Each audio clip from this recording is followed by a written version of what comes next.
Hello friends, आज की हम इस वीडियो में पैंट की कटिंग सीखेंगे कि पैंट कैसे कट की जाती है। तो आपका जो फ्रंट पार्ट है, पहले हम फ्रंट की कटिंग करेंगे। तो फ्रंट के लिए आपका जो फैब्रिक होगा उसको डबल फोल्ड करेंगे आप। तो मैं सबसे पहले आपको एक रेफरेंस लाइन ड्रॉ कर देती हूँ। ये हमारी एक रेफरेंस लाइन है। और अब मैं आपको जो मेथड बताऊंगी, आप उस मेथड से किसी भी साइज़ की पैंट कटिंग कर सकते हैं।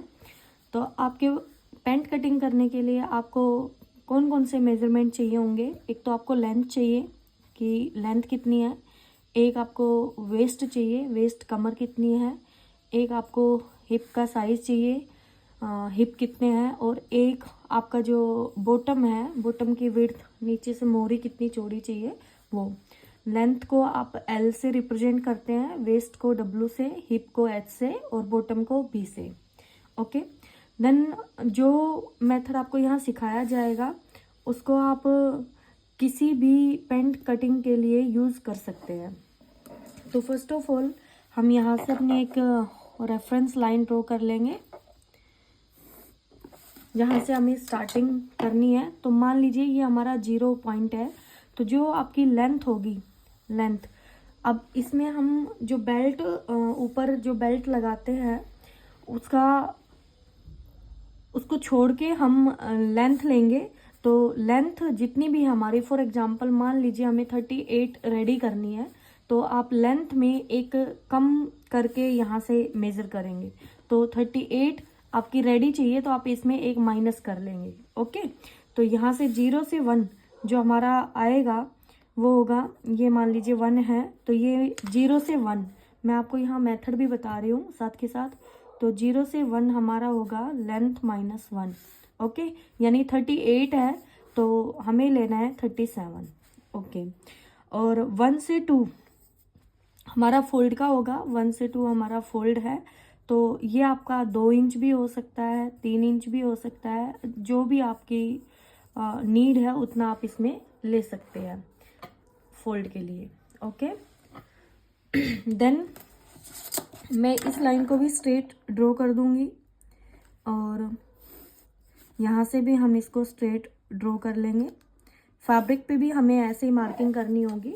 ओके, उसके बाद हमारे पास आता है आसन। आसन कितना लेना हमने, तो यहाँ से आसन का मेजरमेंट करेंगे आप। तो जो नेक्स्ट पॉइंट होगा वो हमारा नंबर 3 होगा। तो 0 से 3 हमारा आसन होगा।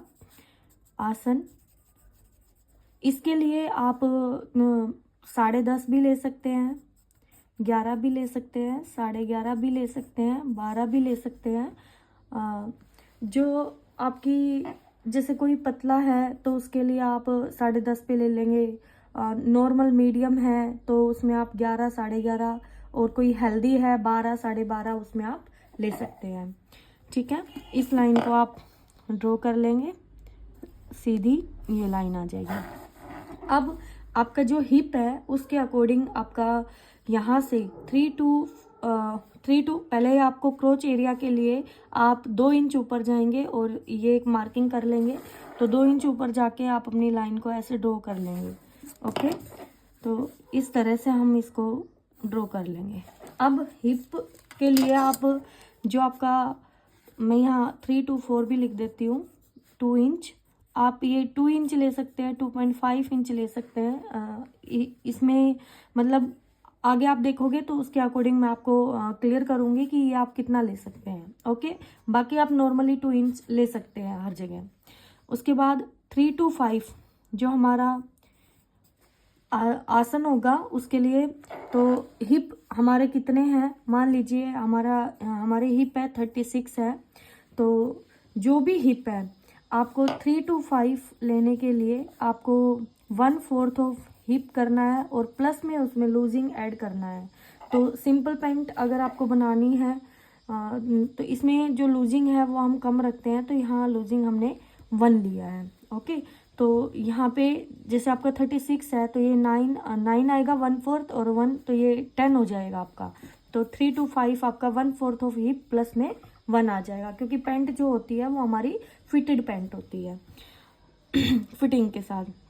अगला पॉइंट 5 to 6 जो क्रोच एरिया के लिए हमें लेना है, तो ये आप कितना 1.5 इंच ले सकते हैं, 2 इंच ले सकते हैं।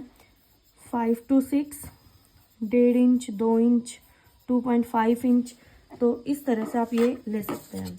अब 5 वाला जो 3 to 5 आया था, इतना ही आप ऊपर मार्किंग करके और इसको, इस लाइन को ऐसे सीधा ऐसे ड्रॉ कर देना ऊपर, और इस वाली लाइन को आप ऐसे नीचे डाउन कर देना।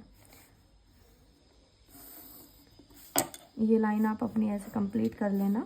ओके, अब यहाँ से ये जो पॉइंट हमने लिया था, ये पॉइंट हमने कितना लेना है, उसके लिए आप जितना आपका ये है उतना आप ऊपर ले सकते हैं और ये गोलाई ऐसे दे देंगे, तो आपको इसमें कोई कंफ्यूजन नहीं होगा।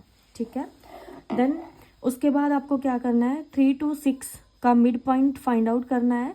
जो भी है, मान लो ये जितनी भी लेंथ है उसका मिड पॉइंट मान लीजिए ये आता है आपका, तो इतना ही यहाँ से मेज़र करके आप फिर यहाँ भी पॉइंट निकाल लेंगे और अपनी एक रेफरेंस लाइन आप ड्रॉ कर लेंगे, ये इस तरह से। ठीक है, अब आपको यहाँ पर इस पॉइंट को आप नाम देना चाहे तो नाम दे सकते हैं। इसको 7 कह दिया, और 7 क्या है, मिड किसका है, 3 to 6 का। ओके, इस पॉइंट को हमने 8 कह दिया। अब बॉटम के लिए हम यहाँ पे 9 मार्किंग करेंगे और यहाँ पर 10 मार्किंग करेंगे, तो 8 to 9 जो होगा वो हाफ ऑफ बॉटम होगा, और 8 to 10 जो होगा वो भी हाफ ऑफ बॉटम होगा। और हम इनको स्केल की हेल्प से ऐसे मिला देंगे इस तरह से, और यहाँ से भी इसको ऐसे, यहाँ आप 3 की बजाय 4 पॉइंट पे ऐसे इसको ले जाके ख़त्म कर लेंगे, मिला देंगे। अब ये जो आपने फोल्डिंग का देखा है, इसको हल्का सा आप ऐसे कर्व शेप में ऐसे बना के, ताकि ये फोल्ड करते वक्त आपको दिक्कत ना आए, इजीली फोल्ड हो जाए, तो आप इस तरह से इसको कटिंग कर सकते हैं, जिससे आपका अच्छा मतलब यहाँ जो जब आप इसको फोल्ड करोगे तो आपका ये जो फैब्रिक है ये कम नहीं पड़ेगा।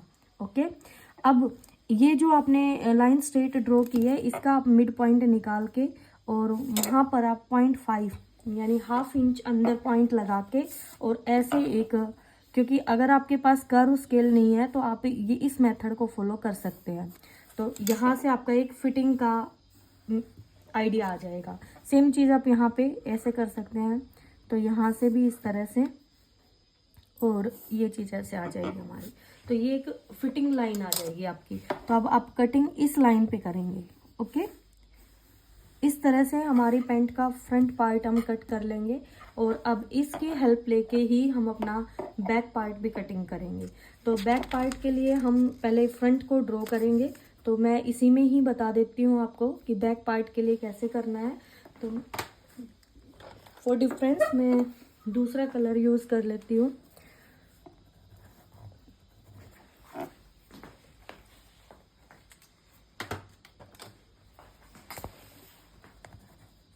ओके, अब जब हम इसको फैब्रिक को रखेंगे, डबल फोल्ड हमें करना है। डबल फोल्ड के लिए हम इस तरह का एक रिप्रेजेंट करता है लाइन को, ये हमें बताती है कि यहाँ से ये डबल फोल्ड है।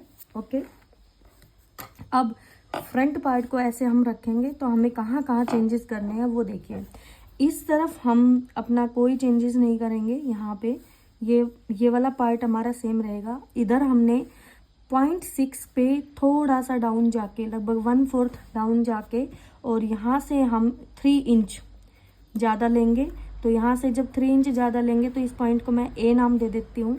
तो इसके जो मेजरमेंट है वो मैं यहाँ लिख देती हूँ। 6 to A जो होगा वो मेरा 3 इंच होगा, और 9 to B, यहाँ पे हम B पॉइंट ले लेते हैं, वो 9 to B हमारा 2 इंच होगा। और ऐसे ही मैं अपनी एक लाइन ड्रॉ कर दूंगी, ऐसे ही स्ट्रेट लाइन, और फिर सेम यहाँ पे मिड पॉइंट लेके और इस तरह से कर्व ड्रॉ कर लेंगे, और इसको आप ऐसे कटिंग देंगे। तो ये आपका बैक पार्ट के लिए चल रहा है, ये हमारा किसके लिए है, बैक पार्ट। ओके, इसके बाद आपने क्या करना है, यहाँ ये जो लाइन आपकी आई है इसका मिड पॉइंट लेकर, और यहाँ से लगभग 1.5-2 इंच यहाँ बाहर आकर, और 1.5-2 इंच ऊपर जाना है आपको, और इस पॉइंट को यहाँ मिला देना। ऐसे, और इस लाइन को आप ऐसे मिला देंगे और यहाँ पर फिर आप इसको कर्व इस तरह से देंगे तो ये पार्ट हमारा आ जाएगा बैक पोर्शन के लिए। तो इस तरह से हम पैंट की फ्रंट और बैक की कटिंग करके और फिर हम जाएंगे स्टिचिंग पर। ओके, तो आप इस मेथड को यूज़ करके बनाइए और बताइए कि आपके पैंट की फिटिंग कैसी आती है।